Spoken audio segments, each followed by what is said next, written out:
ఇదే మేడిపల్లి సిఐతో నేను మాట్లాడినా.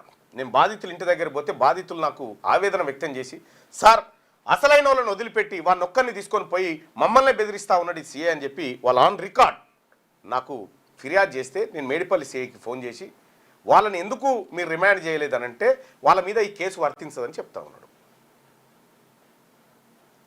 ఇదే గోవిందరెడ్డి 2-3 కేసులలో, ఇదే మర్డర్ కేసులలో మొత్తం కుటుంబాన్ని అరెస్ట్ చేసి జైలుకు తోలిన గోవిందరెడ్డిన. అంటే కంప్లీట్గా ఆయన ఏమంటారంటే నా పోలీస్ స్టేషన్ అంటారు. నీ పోలీస్ స్టేషన్ అది నీ తాత కట్టించిన ఆడది, ప్రజలది, నీది నాదేంది. కాబట్టి దీన్ని ఎట్టి పరిస్థితిలో ఊరుకునేది లేదు. దీని వెనకాల ఉన్నటువంటి వాళ్ళందరినీ కూడా శిక్షలు పడాల్సిందే. మా బీసీ బిడ్డకు న్యాయం జరగాల్సిందే. మా యాదవ బిడ్డకు జరిగినటువంటి అన్యాయం ఎవరికి కూడా జరగకూడదు, అప్పర్ క్యాస్ట్లో కూడా ఎవరికి కూడా జరగకూడదు. కానీ ఈ దుర్మార్గమైనటువంటి ఈ రాజనీతి ఏదైతే ఉందో, ఒకరికి ఒక న్యాయం ఇంకొకరికి ఇంకో న్యాయం, మేము ఎన్కౌంటర్ చేయమని చెప్తలేము.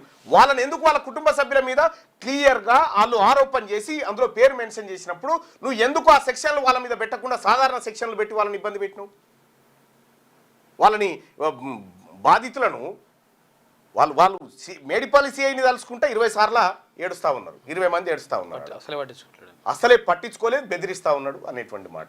ఈయన ఏం చెప్తాడు? ఈయన అడిగితే నా తన సీసీటీవీ ఫుటేజ్ ఉంది, మాట్లాడిన వాయిస్ అంతా రికార్డ్ అయింది, కావాలంటే మీకు ఇస్తాను ఎమ్మెల్సీ గారని ఈయన చెప్తా ఉన్నాడు. సో ఈ అంశం తేలాల్సిందే. ఇది బీసీలకు జరుగుతున్నటువంటి ఇక్కడ ఏంటంటే వాళ్ళు ప్రత్యక్షంగా పాల్గొనలేదు కాబట్టి వాళ్ళ మీద కేసు లేదు అంటాడు ఈయన ఏదో మోతాదు సెక్షన్ లేదో పెట్టి. తీన్మార్ మల్లన్న ప్రత్యక్షంగా పాల్గొన్నాడా ఏమన్నా దాడిలో? మరి నా మీద ఎట్లా పెట్టినావు 307? ఇంటికాడు ఉంటే ఇక్కడ అసలు యాక్చువల్గా ఘటన జరిగి మా పైన దాడి జరిగితే ఇంటికాడు ఉన్న తీన్మార్ మల్లన్న పైన కేసు ఉంటుంది. మీరు బీసీలను నీ కథ అంతా చూస్తా ఉన్నాం. నువ్వు ఎక్కడెక్కడ లంచాలు మింగుతుంది తెలుసు, ఎక్కడెక్కడ ఎవరి దగ్గర ఏమేం చేస్తా ఉంది మొత్తం తెలుసు. నీ కథ అంతా భాగవతం అంతా తెలుసు, మంచిగానే ఉంది. ఏదో ఒకనాడు బీసీ సమాజం అంతా తిరగబడేదాకా తెచ్చుకోకుండా ప్రజలందరికీ సమానమైన సేవలు అందించు. అది నీ బాధ్యత. నీకు యూనిఫామ్ వేసింది రెడ్లకు సేవ చేస్తాను కాదు, బీసీలందరికీ సేవ చేస్తాను.